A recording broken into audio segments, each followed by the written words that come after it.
Hey fam, my name is Brian and I'm the implementation manager here at Repurpose House, and I welcome you to monthly maintenance. Today we're going to chat about communicating with your audience.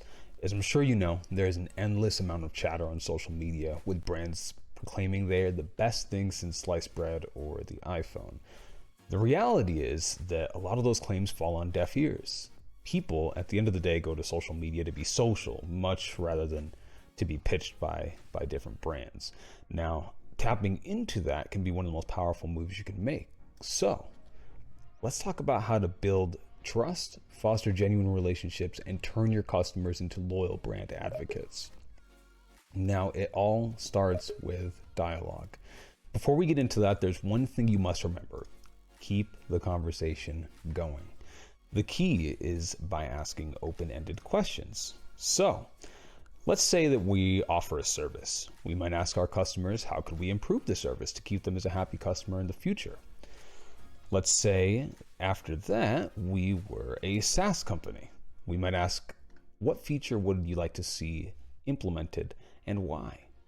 If there's truly nothing else to say and no way to keep the conversation rolling, you can always sign off with a simple, if you have any more questions, feel free to reach out. Not only does this invite more dialogue, but it also helps you stay top of mind if their curiosity is ever piqued. Now, when it comes to communication, I really like talking about current events. And the reason we can talk about current events is because we want the dialogue to be similar to that of maybe just some friends on social media. So, one fun thing to talk about is sports. If you're into them, of course. Don't feel the need to if you're not. But predictions, maybe favorite players, teams, things of the sort can be a great way to get the conversation rolling. Another one would be shows. What do you think will happen? Will Princess Rhaenyra get revenge on the Hightowers in season 2 of House of Dragons? I don't know. But maybe your followers do. Last but not least, we have trending topics. Now, was that dress actually blue and black, or was it white and gold? You might remember that from many moons ago on social media, but sometimes there are trending topics that are great to tap into and get your community engaged. Now, the next suggestion I have for you would be on user-generated content. So there was a Stacklist survey done, and they discovered that customers found user-generated content 2.4 times more authentic compared to branded content. That's a whole lot of authenticity. So let's talk about what user-generated content is. So we have user-generated content listed primarily as images, videos, text-based posts about your brand, testimonials, and product reviews. There are some other things that you might consider user-generated content, but that's pretty much the meat and potatoes of it. Now, the benefits of user-generated content are as follows. 1, you get to humanize your brand. Never a bad thing. 2, it helps you build community. 3, as you know by the statistics we just mentioned, it establishes authenticity. So, how do we tap into that? We ask our followers to share images or videos. Now, I did list some other things, but I think that images and videos are always the lowest hanging fruit and probably the most fun to engage with. So, back into the role playing, let's say maybe you're a furniture company that specializes in making custom desks. You could ask your users to share their current desk setup or even their dream desk setup. That could be a lot of fun.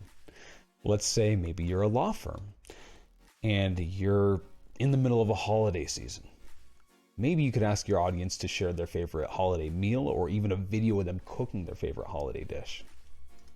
Let's say you're an education establishment focused primarily on helping follow teachers.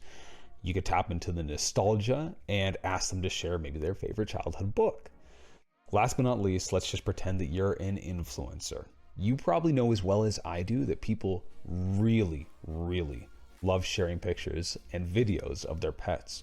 You could ask your audience what their cat or dog does when they're eating their meals. Maybe they, like my dogs, spin in circles. Maybe they howl nonstop.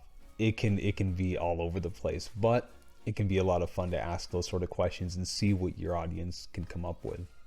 The next tip I'd have for you would be liking and sharing.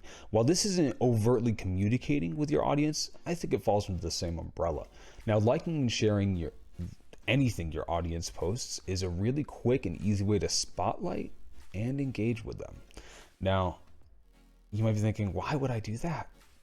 Everyone loves to be recognized. Recognition on social media is really easy to just simply give out.